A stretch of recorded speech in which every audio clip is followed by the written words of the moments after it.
ingredients again, in case you didn't get the chance to write them all down earlier, and then I'll quickly recap the method. After that, he beamed, I've got some exciting news that I've been waiting weeks to tell you about. In her home in Richmond, Detective Inspector Angela Costello ignored the gasp of eager anticipation from the studio audience and sat with her pen poised. She scribbled busily as the information flashed up on the screen. Her husband, Patrick, came into the room and placed a coffee on the little table beside her chair before sitting down and taking a sip from his own cup. "Hasn't he produced a book?" he asked. "I'm sure the recipe will be in that." "Yes, but it's not out yet, and I want to try this. It sounds delicious." "Isn't he the bloke that had that afternoon spot, Griff au gratin or something like that? A really naff title." "That's the one. He seems to have become very popular. Hence the move to prime-time television and a more upmarket title, I suppose." "What is it now?" "Griff Madoc Cooks," replied Angela abstractedly as she copied out the recipe. "And the use of herbs is his motif, isn't it?" "Oh, yes, very much so. He bangs on about herbs all the time. He even gets them into desserts." "Ah, is that where you got the recipe for those remarkable biscuits you did the other week?" "The lemon and basil ones? Yes." "They went down a treat. I noticed Gary scoffed 3 of them." Angela laughed. "He's got a hearty appetite, that young man."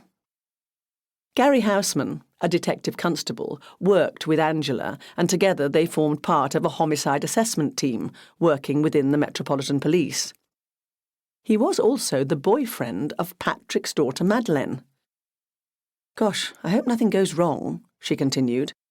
"Apparently this is a live show just for once. There's some reason they want Griff on TV just now, and there isn't a recorded one ready to go after the last series. Some sort of big reveal, I gather.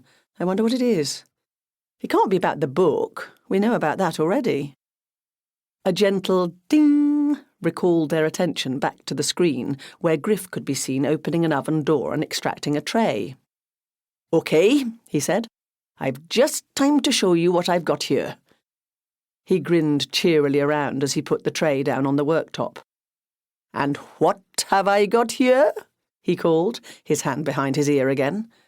The audience roared in unison, "One you made earlier," before bursting into spontaneous laughter. In the compact, well-ordered office of a restaurant near Knightsbridge, Marcel Lambret turned his face away from the screen and looked across at the only other occupant of the room. He raised an eyebrow. "Have you noticed all that nervousness has gone now?" "Oh, yes. I think that amazes me more than anything. He's always been rather shy. Did you know he's even got a growing fan base?" "An actual fan base?" "You're kidding." In spite of his name, Marcel's accent and phraseology couldn't have been anything but pure London. Pauline Madoc smiled across at him. "Oh, yes, and from what he tells me, some of them want more than his autograph." Marcel raised his eyebrows. "Griff never struck me as that type of guy." Pauline laughed outright at this. "What type of guy exactly?" Marcel shrugged. "You know, he's solid, a great bloke, but I'd never think of him as particularly attractive, having women going after him and all that." "He was attractive enough for me to marry him?" "Oh, yes, sorry, I didn't mean... Yes, of course, but then you were still..." Marcel stopped abruptly and blushed to the roots of his hair. "Still more or less kids when we married? Yes, and if you're not careful, you're going to need a large shovel to dig yourself out of that hole you're working yourself into," replied Pauline serenely. Marcel, still bright red, grinned. "You know what I mean. That's pop star stuff, isn't it? Having fans and all that." "Not bad," conceded Pauline. 6 out of 10 for a reasonable recovery.